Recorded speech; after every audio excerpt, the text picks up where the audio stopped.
If I stole money, what would I spend it on? Boats and hoes? Margaritaville? Next. Yes, for $50, Chuck, can I get SBF's wish list when he had plenty of money burning it left and right? We're going to go over that article, as well as what did Joseph Lubin say? Keeps going back to a familiar theme, and he's getting a lot of heat because the SEC might be going after him and his Ethereum, as well as what the hell happened to Azuki. Wow, if you're not perfect, you are getting punished. Perfect or punished? What happened to Azuki? All next on OG Crypto and NFTs. Welcome everyone, my name is Troy, and every day we go over the latest news in blockchain technology, cryptocurrencies, as well as FTX, no, NFTs, as well as what happened? Azuki, that beautiful blue chipper, now is gonna become a red chipper. But I digress. Subscribe. According to my contributor here, Emi, she wants to make sure that I shut up and move on. All right, SBF wish list. So what did he, shopping list, what did he do when he got all this money and he didn't have any care because it wasn't his money? He was in a party with it. This is what he did with all those investors' money. He says, the accused crypto scammer spent millions on everything from thought leaders to clubhouses to media investment to esports leagues. Now, if we go break it down a little bit more, it's crazy. He partied his butt off at Margaritaville. He bought yachts. He partied on yachts. Guys, there's nothing that this guy didn't do that any 20-something-year-old that had mommy and daddy's money, unlimited funds, would just go do. He stiffed, Margaritaville many times, as well as didn't leave tips. There's nothing positive about it, but this is what he did. Why is this guy even being talked about? Why are we even thinking about relaunching FTX, and SBF? It's just a complete mess. Get this guy in jail. Throw away the key. He belongs where he belongs. All right, next we're going to go into, this is from Digital Asset Investor off of Twitter. We've seen it on, Digital Perspectives, Brad Kynes. We've seen it on just Crypto Cowboy.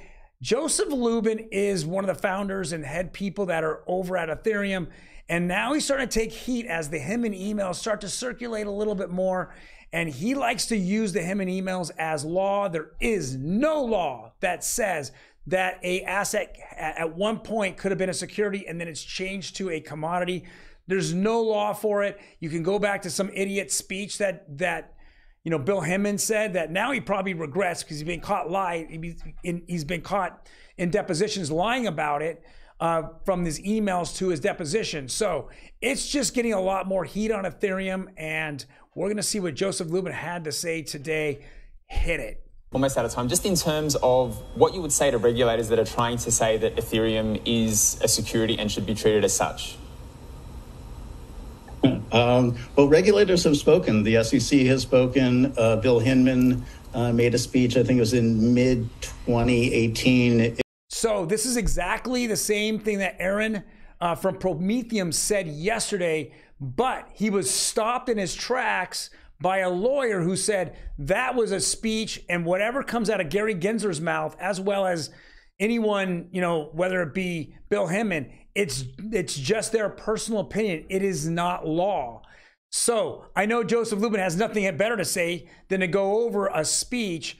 But the law is the law, and the Howey test is the Howey test. And this is what's being litigated all throughout the courts in the United States. It doesn't matter if it's the Ripple versus SEC. It doesn't matter SEC Coinbase, SEC Binance, even when it went to SEC Library. Nobody goes and points back to Bill Hinman and says that speech is law. What they did was Ripple wanted to show that even people within the SEC were confused about how the Howey test was being applied, and that they didn't want Bill Hinman to actually say the speech because it was going to confuse the market. Just like when Gary Gensler opens his mouth and he talks about crypto and the market's like, well, this doesn't make any sense. You have no clear guidance and no clear rules. So we'll continue here with Mr. Lubin. It was disclosed that I think 18 of his colleagues at the SEC worked on the speech with him. So the SEC actually spoke. The CFTC has spoken very crisply. These are U.S. agencies. So 18 of his colleagues did not work on his speech. 18 of his colleagues told him, don't give the speech. Most of them did. The other one said, if you want to be an idiot, go for it, right? And others even said, you're not following the Howey test, which is the security test to find out if a asset is a security or a commodity. He ignored that as well. What did Bill Hinman do, Joseph Lubin? Well, see, you're on one side of the spectrum here. You're on this side, but who's on the other side? You got it. He said in emails, well, if I can't figure it out and you guys can't figure it out, because I don't like your explanation, that I'm going to call Vitalik and get him to figure it out.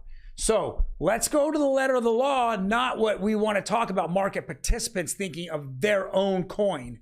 Very crisply a number of times that they consider Ether a commodity and not a security. And so it's really a foregone conclusion at this point. There may be a regulator or two in the United States that can't bring himself to utter the fact that Ether is not a security, but I don't know why that's the case. And ultimately, you know why that's the case, because there is no case law for that.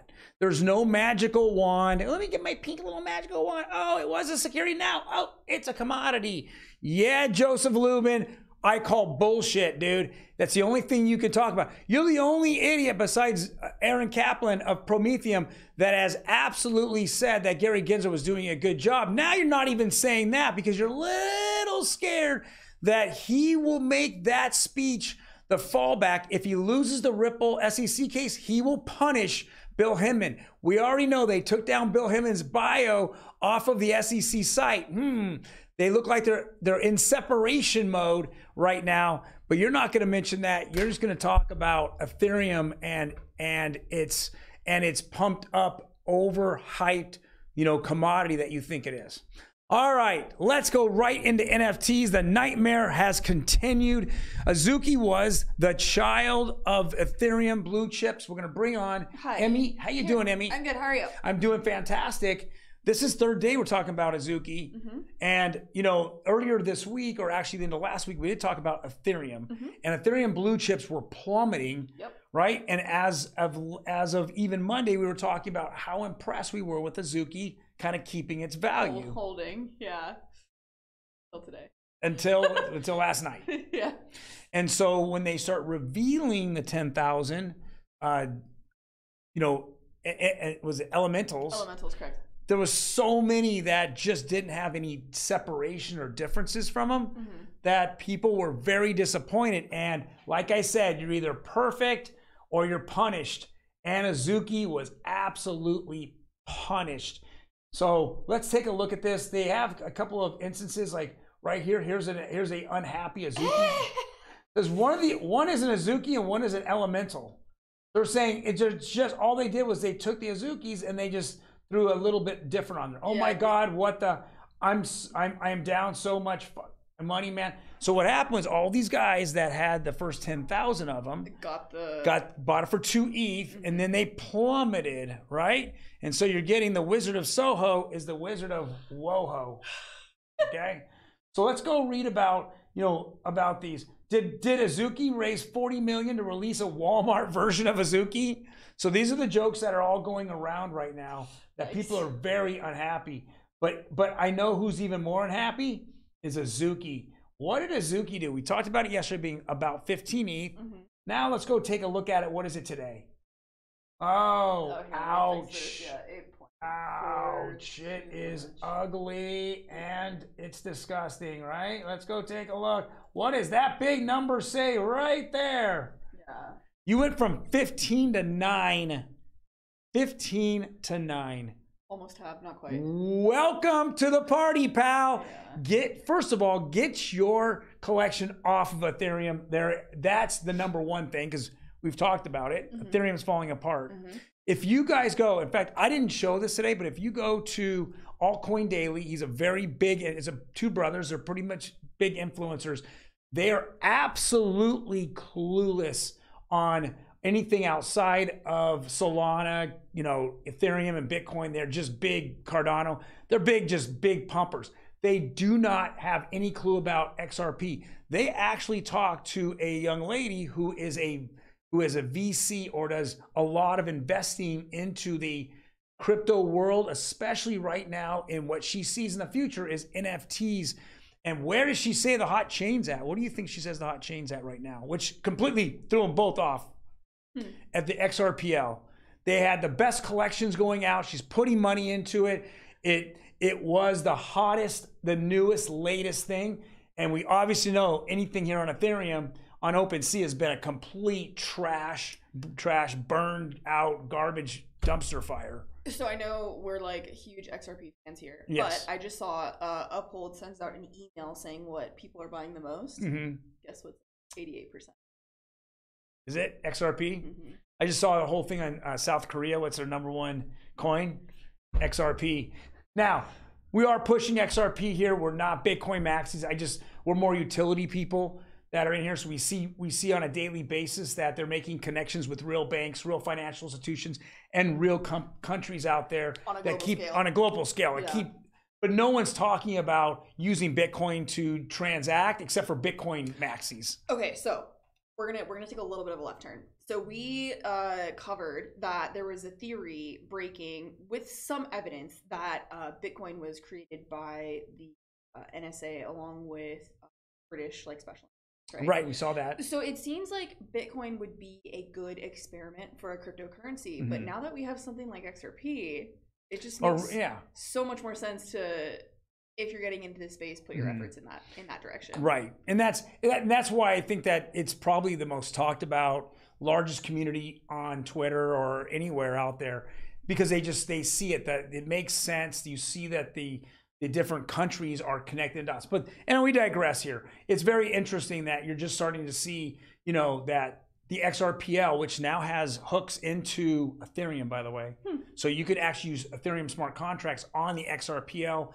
You have over 1 million minted NFTs already on there. You have, real estate companies are doing NFTs on there. You're just having so much building on it that you're just seeing that the money is being sucked out of Ethereum, and Ethereum is now turning more like a Bitcoin. Like, it's more of a speculative asset than it is a real asset, right? So you're really not going to transact in Bitcoin or Ethereum. It's too expensive, too slow, and there's a good chance that your transaction will get stuck and never happen.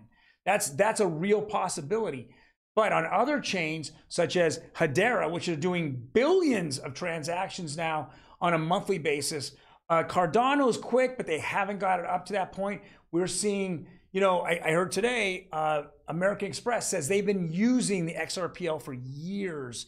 Not using XRP, but using the XRPL because it's so quick and they can get real-time payments. So this is all just, we're wrapping it up here. But again, we're just seeing another Ethereum project just get crushed. Again, perfection or punishment, you got it. It looks like everything in Ethereum are getting punished at this moment. Thanks for joining us, guys. Yep, take care and we'll see you tomorrow. Bye.